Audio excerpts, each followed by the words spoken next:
Curious what you've seen from. Sorry, I'm drawing a blank here. LaPorta, thank you. What you've seen from Sam over the first 7 weeks. Dan shouted him out early in the week as a guy who's kind of really caught his eye the first half of the season, just improving his overall game. What have you seen from Sam through the first 7 weeks that really make you encouraged about how he's playing right now? Yeah, a lot. I mean, I could go on and on. Seriously. He's a guy who's truly on a mission, like individually, but on a mission to how can he help this football team win? The biggest thing is like for me in the room, right? Come in and earn their trust. Okay. And trust goes a long way because if you don't have trust, you don't have anything. And the level of connection in the room to teach, have feedback, go out and play at a high level, and then the consistent energy, enthusiasm that he has in the meeting to learn, out at practice, even if it's just individual. I mean, the detail that he goes about his work, his attitude and mindset, like, right, blocking is 90% a mindset. And when you want to go out there and play with physicality, to go out there and truly be the one who, hey, in critical moment football, situational football, who can we run behind? Yeah, I know it's his mission to be that guy for the offense. So he's continuing to work hard to do that. But no, I appreciate his curiosity to continue to learn, to continue to figure out defenses. How can he run this route against this safety, backer, corner, what have you? How can I get this release against this guy with his leverage and maybe his, where's his body demeanor? I appreciate the way he's working. He doesn't have a want ethic. He doesn't want things handed to him. He's willing to go out and work, and that's, collectively. I mean, there's a number of guys on this team that do that, but he's about the work. Dan was very complimentary of the role that you've played in his growth this year, too, when he was talking on the radio this week. Just from your standpoint, what is the difference between coaching, first of all, tight ends? I know you coached them before, but tight ends and running backs and also professionals, at this level for you. Yeah, right.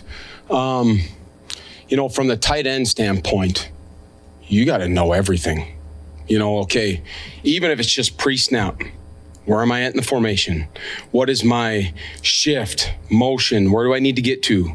Okay, with those shifts and motions, how can I identify the coverage? How can I get indicators on what the coverage is? Man, zone, who's got me? Okay, and then all that processing in such a short amount of time to be able to, okay, I got this guy on me. I know how I'm going to run this route versus man coverage against that guy. And then, okay, everything in the run game. Okay, gap scheme, zone scheme, type of zone scheme, type of gap scheme. Is the ball to me? Is the ball away from me? What's the structure of the front? Is it an odd front? What's the personnel defensively? I mean, there's a lot that goes into that. Okay, and then even pass protection. So I mean, you gotta do all the jobs. You gotta be an O-lineman. You gotta be a receiver. Potentially be a running back, fullback. Maybe a quarterback at something. You never know. So you got to know everything. Within the running back position, it's not as much even just formationally. You could.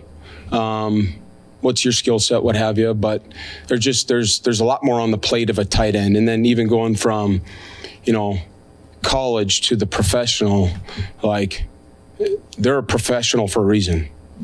They do the extra work. They're truly prepared. They ask high level questions.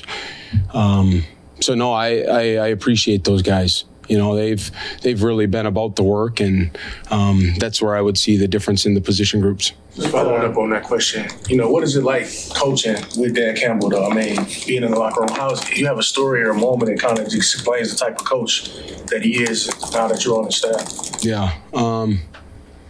Someone who is extremely passionate about not only the sport, but this team, this place, this organization, the city, how he embodies what this place represents in grit and how the messaging is about grit, and we're all on a mission to do things better than they've ever been done before. That's the mission. That's why we're here, and we're going to work tirelessly to accomplish that mission, and appreciate just the genuine and the leadership. I mean, he's someone who people gravitate towards, want to learn from. You win with people. And you win with the right people. And it's been unbelievable for me in my career to learn from him. Sam seems to be so good at finding space after his rod is over, just being that outlet for Jared if a play breaks down or whatever. How do you work on that as a skill? Yeah, that comes down to a lot of like awareness as an individual. But you give tells, okay? Where are the voids in this coverage? Can you get a tell pre-snap? 1 high, 2 high zone. Man coverage. Maybe you lose your guy in man coverage. Where is he going to be in a trail position? So it just goes down to those fine points and details based off coverages, the type of coverage, 1 high, 2 high, where are the certain zones in both those coverage, and having a knack and a feel and awareness. And sometimes that awareness can't be taught. You know, he's got pretty special awareness in terms of how we can find voids. So a huge credit to him as well. You've got your hands on Jackson a little bit. What is he, I don't know if he could play that position full time, but Jackson Meeks just in some of the drills and whatnot. Yeah. How was he interesting. You know, you want for a scout team player, right? For an athletic, bigger body, and depth at tight end 1 week was lower, so we threw him in there. And before I said blocking is half a mindset. Well, he comes over and he goes in the drills and he's out there blocking. Is it perfect? No.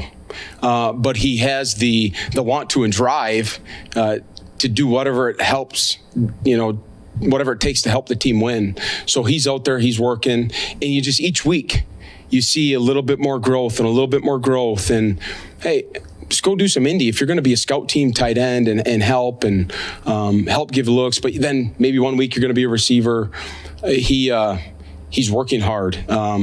He wants to learn the position. Where can he just grow his role? He's trying to find a niche and appreciate his work. He's got great upper body strength for a 218 to 222 pound kid. He can bend, create leverage, and then he has a desire to work.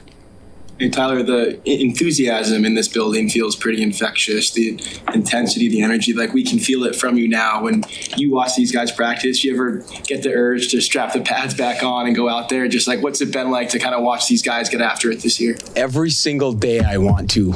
But no, it's great. Because you're around, I said it, you win with people. You're around a group of people who are truly on a mission and excited about working for each other, with each other, to accomplish the goal. And at moments, obviously there's adversity. We're not hitting our goal. Okay, well, let's pull back the layers. Let's figure out what the issue is and let's go face it head on. Not attacking people, attacking problems. Where can we have the level of urgency, energy, be contagious about our work together with a level of desperation to accomplish our championship goals? So, no, it's a collective effort. It's the type of people that are about the work and wanting to work, because really, at the end of the day, the work together works. No, there's an excitement collectively to just continue to improve with urgency. When's the last time you put the pads on? Holy smokes. Gosh. Okay, well, honestly, in a practice, unfortunately, I was running down on kickoff. I was with the Seahawks, and it was a drill, and I hurt my knee. I tore my ACL. This was June 1st, 2009. And that was the last time I was able to put on the pads. And you never know. You never know when your opportunity, your time's going to be done. But I do know one thing. Every single day I went out there and worked my tail off. And that's what I'm excited, even my position group. they're about the same mission, and they go out there and work relentlessly. A number of guys in that locker room too. They do it the same exact way. And you see the way it shows up on the field on Sundays too. I mean, they play with their hair on fire. So I'm excited to see continued growth with them. But yeah, if I could put them on again, it'd be fun. I'm gonna be 40 soon though.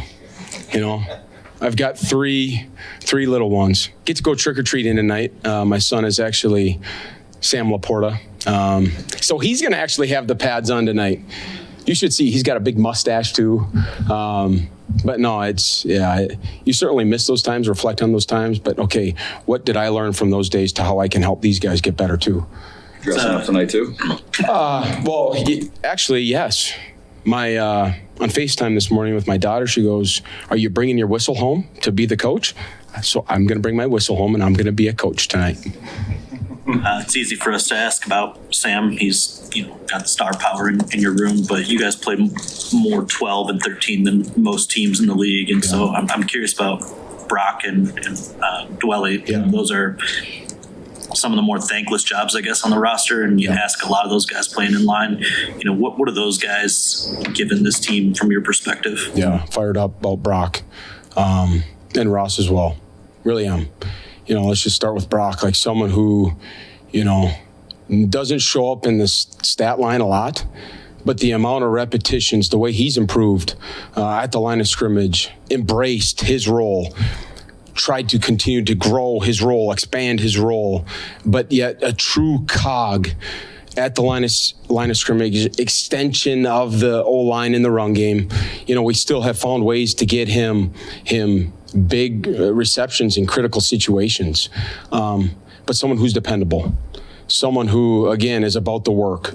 Low ego, understands like, I'm going to do whatever I can for this team to win, to help win.